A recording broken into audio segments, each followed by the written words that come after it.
وہ حروف جو ایک لفظ کا دوسرے لفظ سے تعلق قائم کرتے ہیں انہیں حرف جار کہتے ہیں۔ تو یاد رکھیے گا حرف جار کسے کہتے ہیں؟ وہ حروف جو ایک لفظ کا دوسرے لفظ سے تعلق قائم کرتے ہیں انہیں حرف جار کہتے ہیں۔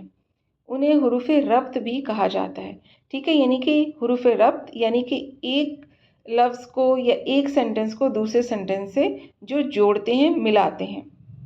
آگے حرف اضافت یعنی کہ ریلیٹیو پارٹیکلز، ان لفظوں کو پڑھیے، یعنی نسیم کا گھر، اسکول کے بچے، صبا کی کتاب۔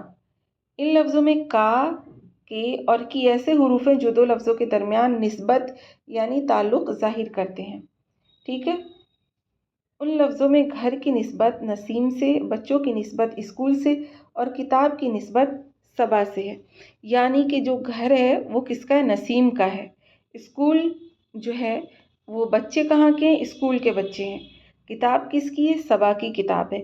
یعنی کا، کی، کے یہ جو ہیں ایک جو لفظ ہے اس کو دوسرے سے جوڑ رہے ہیں، ٹھیک ہے؟ تو اس کو حرف اضافت کہتے ہیں، یعنی کہ ایک کی اضافت دوسرے کی طرف کر دی جائے۔ نیکسٹ کوشچن ہے، نیکسٹ کوشچن کہتی ہوں آگے مثال ہے کہ ان مثالوں کو غور سے پڑھیے۔ خالد کا مکان، رضیہ کی گھڑی، کتاب کے اوراق۔ تو اوپر کی مثالوں کے بارے میں ہم یہ سوالات کر سکتے ہیں کہ مکان کس کا ہے، ٹھیک ہے؟ تو خالد کا مکان۔ گھڑی کس کی ہے؟ تو رضیہ کی گھڑی ہے۔ اوراق کس کے ہیں؟ تو کتاب کے اوراق ہیں۔ اگلا ہے ان سوالوں کا جواب ہوگا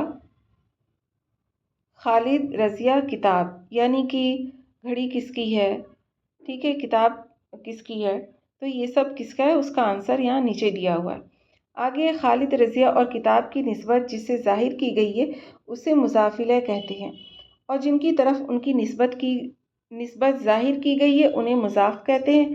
ان میں مکان، گھڑی اور اوراق مضاف ہے، یعنی مضاف اسے کہتے ہیں جس کی نسبت کی جاتی ہے، یعنی یہ مکان، گھڑی، اوراق ان کی نسبت کی گئی ہے کس کی طرف؟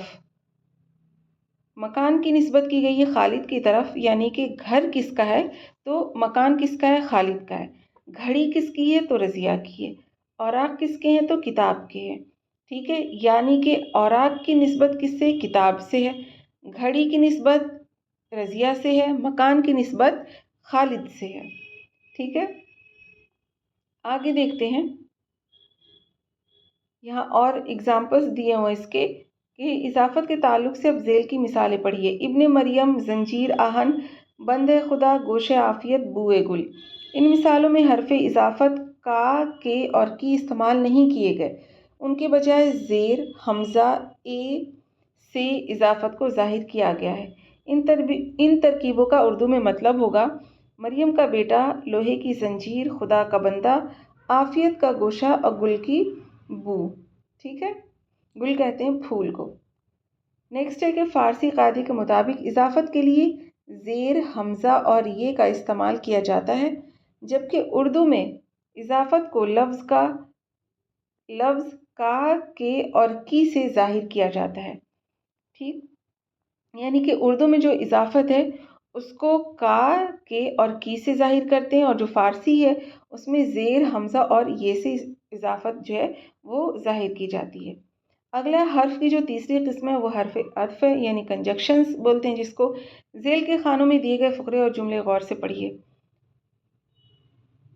الف میں ہے جوان اور بوڑھے، میں تو وہاں پہنچا مگر وہی نہ آیا، آدمی یا انسان، یہ کتاب پڑھو یا وہ کتاب پڑھو، میں نے اسے بہت سمجھایا لیکن وہ نہ مانا، اس نے مجھ سے کہا کہ ابھی مت جاؤ، ٹھیک ہے؟ حرف عطف یعنی کہ جوڑنے، جو دو جملوں کو جوڑتے ہیں، ایسے حروف، ایسے لفظ۔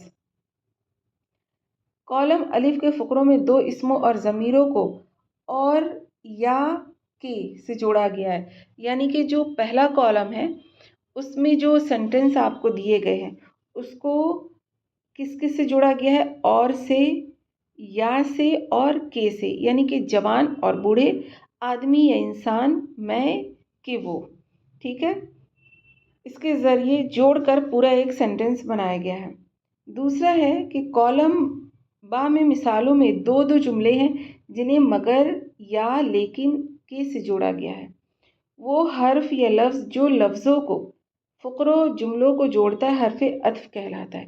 یعنی کہ وہ حرف یا لفظ جو لفظوں کو ایک لفظ اور یعنی کہ دو لفظوں کو جوڑے بیچ میں آئے، یا ایک فقرہ ہے اور دوسرے فقروں کو جوڑے بیچ میں آئے تو اس کو حرف عطف کہتے ہیں، حرف عطف کہلاتا ہے۔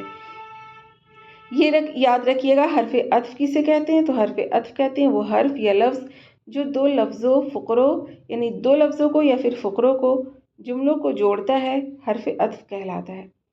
آگے حرف کی اگلی قسم ہے حروف تخصیص، ٹھیک ہے۔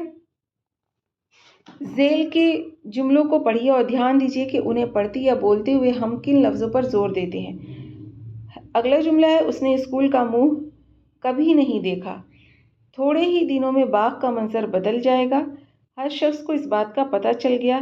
شکل دیکھتے ہو نا تم اس کی، شکل دیکھتے ہو نا تم اس کی، ٹھیک ہے۔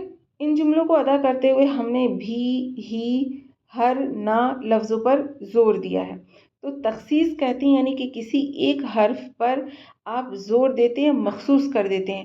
جیسے ہم بولتے ہیں اس نے اسکول کا منہ کبھی نہیں دیکھا، ٹھیک ہے۔ تھوڑے ہی دنوں میں باغ کا منظر بدل جائے گا۔ ہر شخص کو اس بات کا پتہ چل گیا۔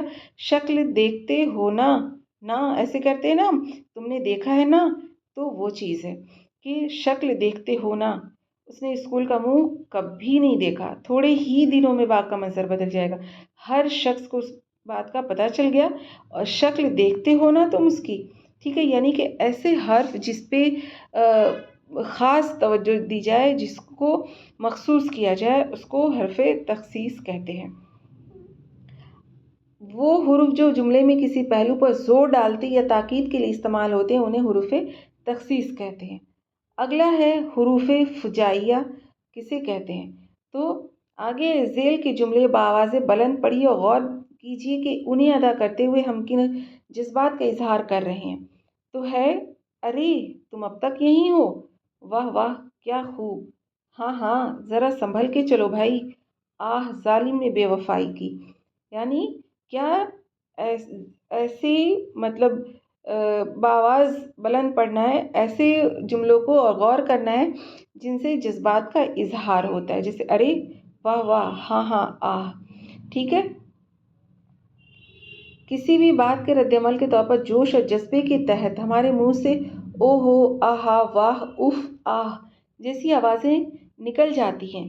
وہ حرف جو جملے میں خوشی، دکھ، حیرت کے جذبات کو ظاہر کرے اسے حرف فجائیہ کہتے ہیں۔ یہ حرف فجائیہ کی تعریف یاد رکھیے گا، جیسے سبحان اللہ، ماشاء اللہ، لا حول ولا قوت، ارے، واہ واہ، اف، آہ، چے خوب اور چشم بددور وغیرہ۔